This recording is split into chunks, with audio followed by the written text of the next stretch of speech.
Kung gusto po ninyo na maalis lahat ng mga kamalasan ninyo, gawin nyo po ito sa eggshell mga bossing. Durugin nyo po siya kahit hindi ganun kapino.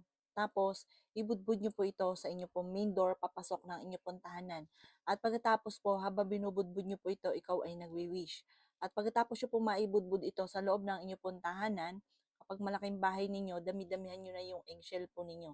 Pagkatapos po niya na 5 minuto na pagkakababad sa loob ng inyo pong tahanan, tambuin nyo po ito at itapon nyo po ito sa malayo. Makakatulong po ito kung ano man ang negative na pinagdaanan ninyo ngayon nga po matatapos na ng September. Sa darating na October ay hindi na ninyo maranasan pa ang mga pagsubok na yan. Ano na mga pagsubok na yan? Maaaring away-away sa loob ng inyong tahanan. May ang swerte lalo na sa pera. Or kaya po, ikaw po yung nalulubog nga po sa mga pagkakautang. Or kaya po, lagi na lang may karamdaman na isa sa miyembro ng pamilya.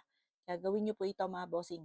Pwede nyo i-share ang aking pong video para kayo ay makatulong dahil ang mga nagsishare ng mga ganitong mga pamamaraan ay nasa inyo ang pagpapala.